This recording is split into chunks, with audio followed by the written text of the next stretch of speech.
selon cobalt vile shitu unaitosha. Shitu unaona ke shini produit moi tellement iko recherché sana mnini. Partout.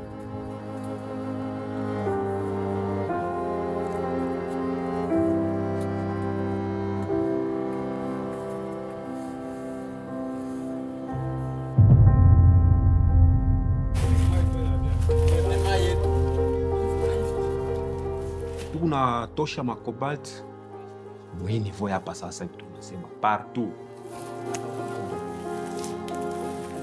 Maintenant ile kazi yetu inakalaka na riske. Parce que bale babiana benzetu barafiki batu tulikuwa na bale beshakufwa. Au utakuwa na idea.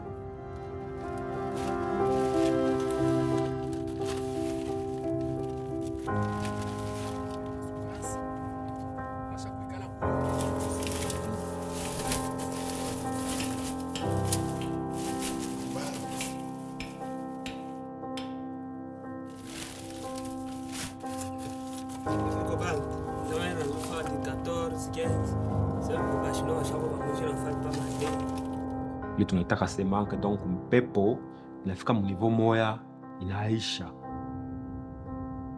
na kama mnayacha pale kunaisha, bulongo bunakufinika.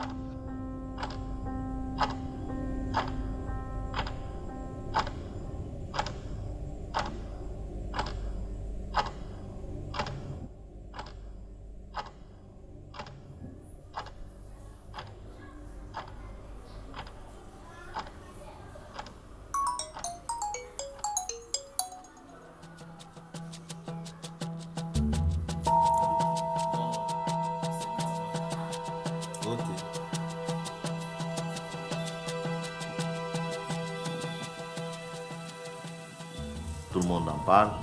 Dans la transition énergétique au niveau mondial, c'est le cobalt. C'est l'un des minéraux importants dans la mesure où c'est le cobalt, comme je le disais. Oui, c'est le cobalt et le Congo est fier d'avoir plus ou moins 60% des réserves mondiales.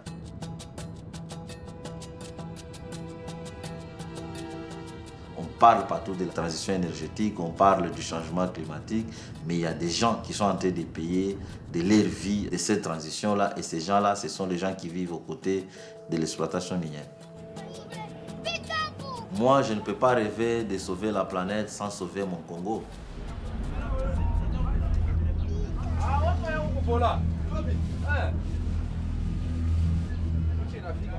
If you think about what causes climate change, you're talking about burning coal, oil, or natural gas to produce the energy that runs factories or heats homes. You're talking about the very fundamentals of a modern economy. So we have to find a way to displace the use of fossil fuels in each of those activities.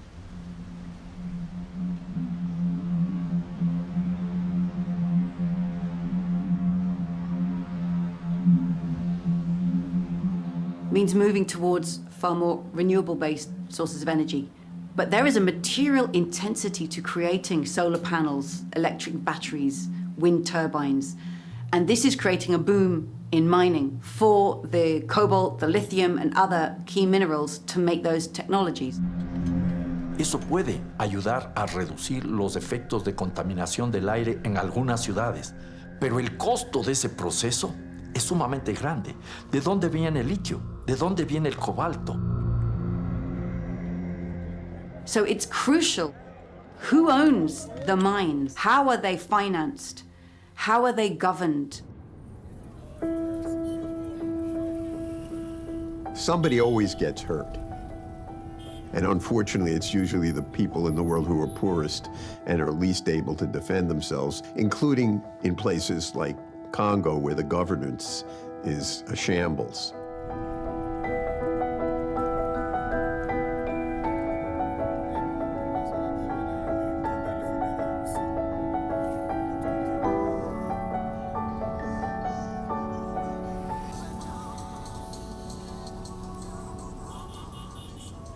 En RDC, l'exploitation minière est organisée sous deux formes. Il y a une forme industrielle, c'est-à-dire que À ce moment-là, ce sont les grandes entreprises qui exploitent les minéraux du cuivre et du cobalt sous forme industrielle, alors qu'une autre forme, c'est l'exploitation minière artisanale, qui en réalité est réservée aux nationaux congolais.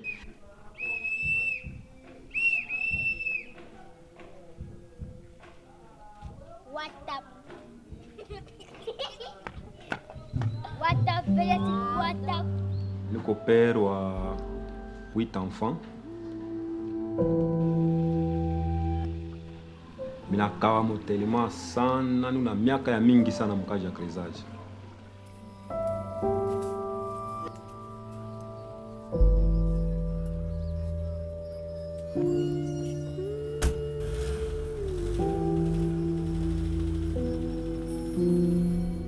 Tumegalaka tu kunashuka manjimu chini.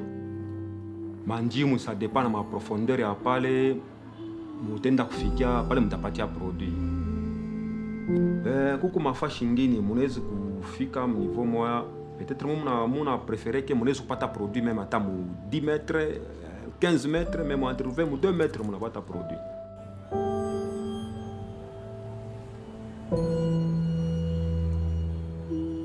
Munaweza kufore par exemple, munaanza paka hivi forage mienji ya mingi.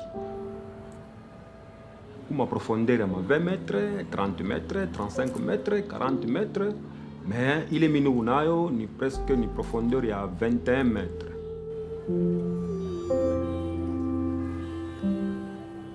Ça me pose quand même un problème de la dignité de l'homme parce que les gens qui travaillent dans ces milieux-là, dans ces conditions illicites et illégales, ne sont pas assez sécurisés.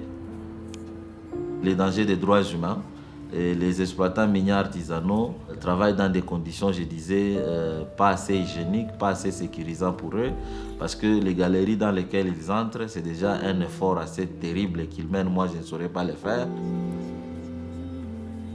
Juu iishe mufike mu niveau ya kuperse tena chini. En tout cas pale il fallait mukwe nguvu kupika masi. Maintenant kama mnafika fashi produit isha kuvimbia pale panakuwa panene.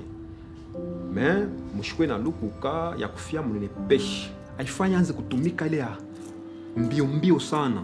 Mitachoka kupita. Tashindwa kumujika donc na utalekea deja pale unalekea. Kama kuna mtu akusekonde pale. Donc inagalaka ni nguvu inaisha, pumuzi na ukachika.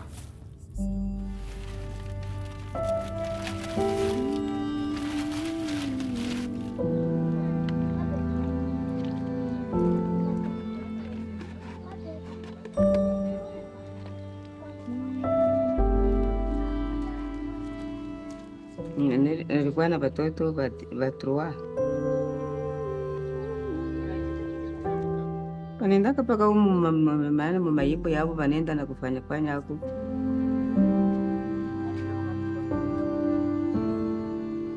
alikufaka bengine malari, bengine wanaenda mkashi ndio anakufa, wanatuonesha sema nakufa ndio tunakuya mpata besha kumizika.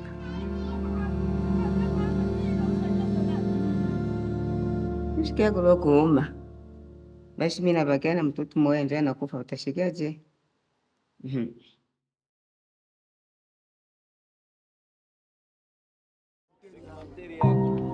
Yako 7 kaika.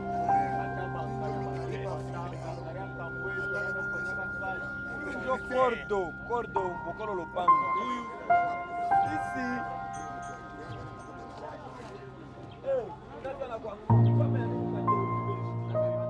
Munaenda ku maison muna retrouver sapa sapa munaweza kwa 8 personnes mais munapokea 100,000 francs. La quantité de minéraux qui sont produits, vous allez voir que la pauvreté dans les zones minières, elle est toujours visible. Le gros de l'exploitation minière artisanale est produit par des Congolais bien sûr, mais acheté par des entreprises chinoises.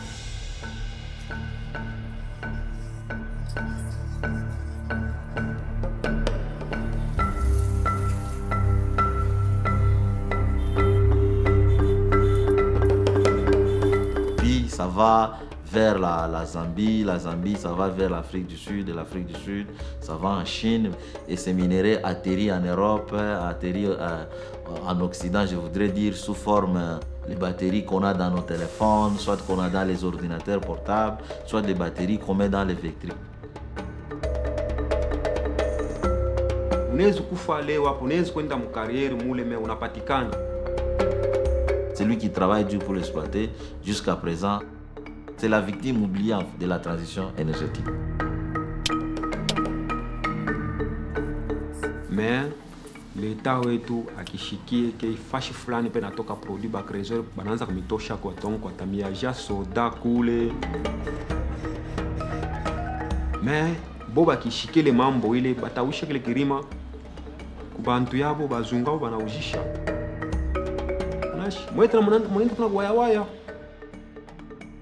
Et l'État congolais n'exploite plus rien. Ce sont les investisseurs privés, les multinationales qui exploitent. L'État devrait reprendre son autorité dans les secteurs parce que l'État a perdu son autorité et c'est à cause de la corruption. L'exploitation minière artisanale, en principe, devait contribuer dans la lutte contre la pauvreté des populations. Mais aujourd'hui, là où il y a l'exploitation minière artisanale, c'est la précarité, c'est une fois de plus les paradoxes entre la richesse minière et la pauvreté des populations. Ce n'est pas une utilisation qui redistribue ou qui profite aux populations, ça profite à une petite élite. The conditions in which that mining is happening in many countries is deeply exploitative of children and of labourers. They should be dignified and well-paid jobs.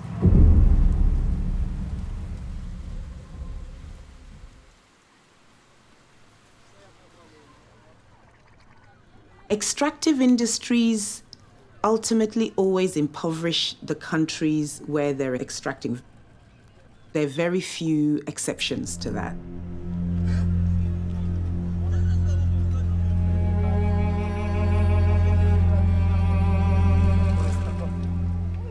Working in the global south, where many people are living on less than $1 a day, it's not so much about decelerating growth, because what we have is actually populations that are facing starvation and hunger because of climate change.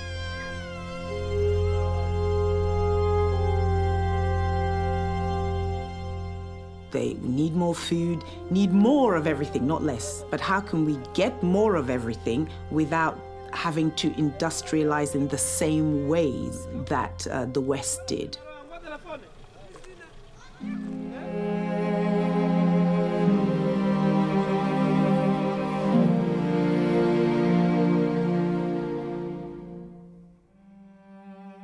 Je rappelle que le peuple du Lualaba ne vit pas que de l'exploitation minière.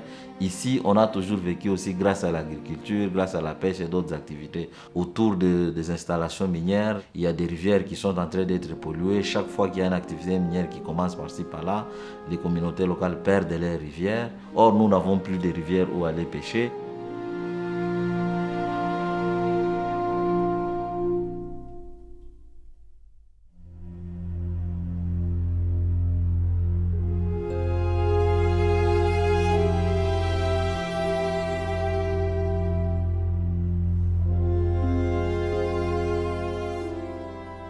Kale Katanganyika kote mina kayu na sikuonaka hivi vyote zamani. Hii Tanganyika ilikuwa mzuri, imegeuka kutopata tena samaki sasa wa zamani. Mkutisha samaki yetu naloba mini iloba minaweza pata $200 au $25.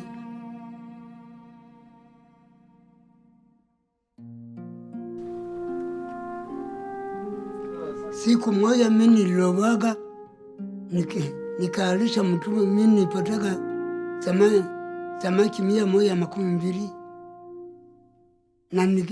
na nikipatwa na furaha kabisa. Na misiwe na namna gani hii lake tuko tunaingia mai, kama ni masamaki upate tuwili, upate tutatu, nyingine siku nikikosa. Bako banafanya kama ni kutia madawa. Basi ndio vile.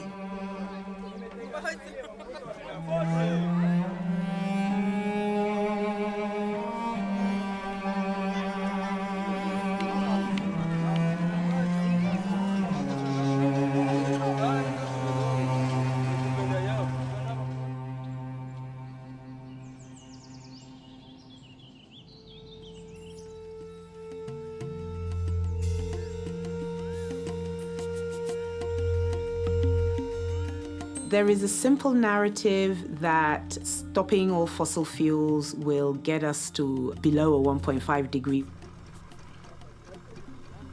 It's not enough. We need a mix of solutions. Yes, we do need to scale down and reduce fossil fuels, but how do we do so without completely changing our way of life in terms of balancing growth and balancing the innovation? But what generally happens, especially in Africa, is that a solution is imposed. It's always about offering alternatives and bringing people along to see what those alternatives mean.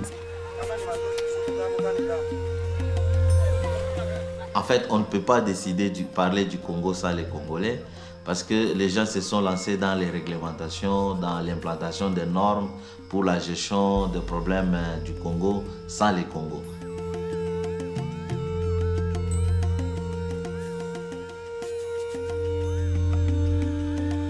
Donc nous, on n'est pas contre l'activité minière, mais on veut une activité minière qui profite à tout le monde.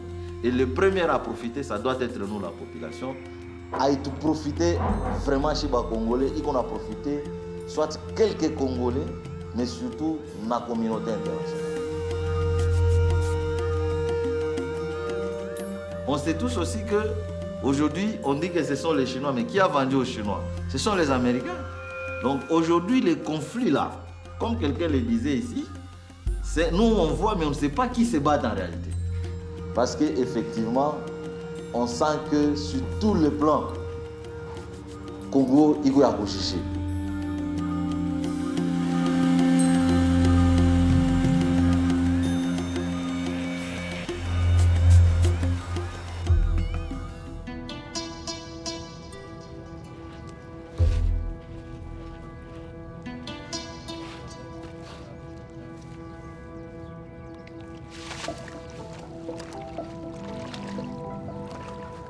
L'exploitation minière dans notre pays, la RDC, a une longue histoire. La loi minière de 2002, le secteur du minier a été libéralisé, c'est-à-dire que les monopoles de l'État a été cassés. Et d'autres multinationales qui ont commencé à exploiter le cuivre et le cobalt. Et aujourd'hui, on compte plus de 60 entreprises minières. Du coup, ce n'est pas le Congo qui exploite le cobalt, ce sont ses partenaires, les multinationales. Namboka Oyo, depuis des années, bato bazali koya awa, bazan eloko te na poche, soki bakei, bakomi ba milliardaire, biso tozotika la kaka ba pauvre. Growth in the global north today relies on this massive net appropriation of resources and energy. Basically means that the damages from the global north's growth are effectively suffered in the global south. That is not at all compatible with bringing about the deep transformation that's required.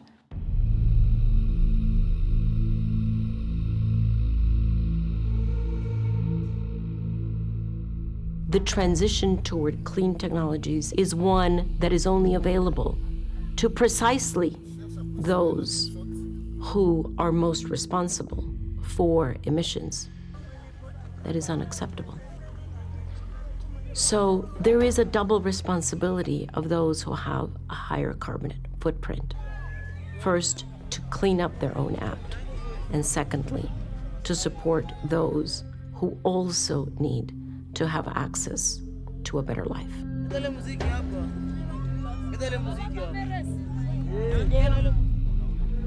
countries like the US or like the EU have a responsibility to make sure that while they're drawing on these resources that are important to make the transition to the renewable energy economy, are not extracted on the backs of people who just don't have any other options in life than to work in terrible and sometimes deadly conditions.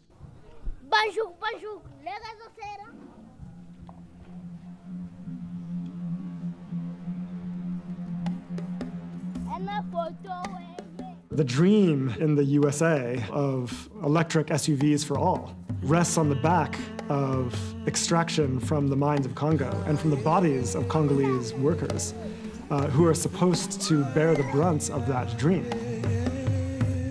This is not a viable future.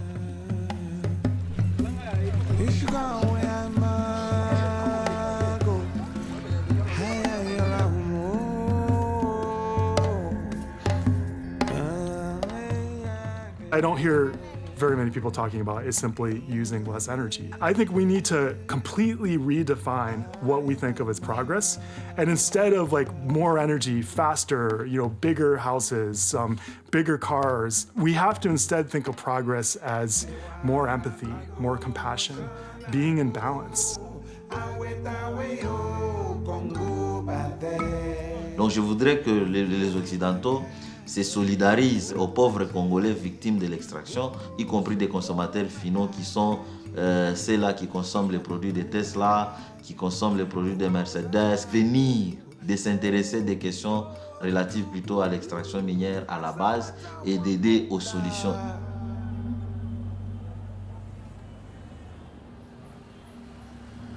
Tesla mishiwe ambo misha ishikia. Unaona hivi tuenda makashi tomaibu na hiyo makashi ingine samwe batu ishitukaki. Me kama biko paka hivi malgré wanasema bego nakuya banabeba parce que ni mashamba la bomu.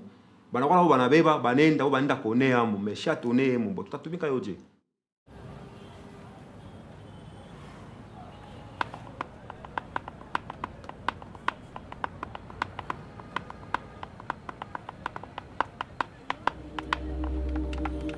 Biana mingi binakufa ba responsable mingi sana, ba bibi mingi wanabakia ba veve.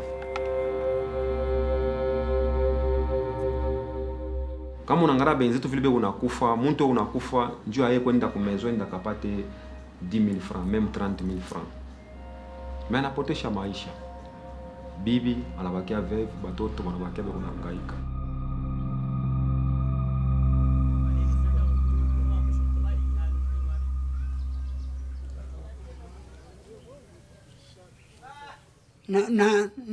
Misiwe namna gani hii lake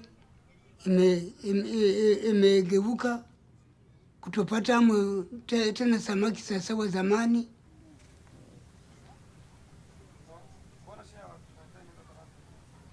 Na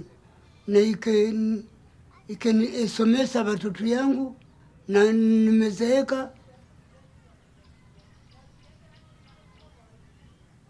Mimi nifaidia watoto kuwa na furaha na bakisoma nikifaidia.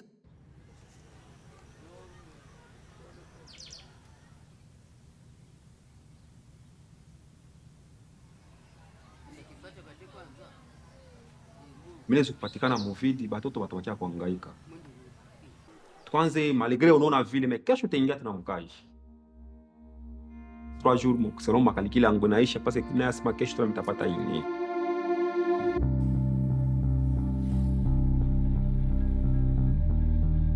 Wewe ni nkambo, njana tuchunga.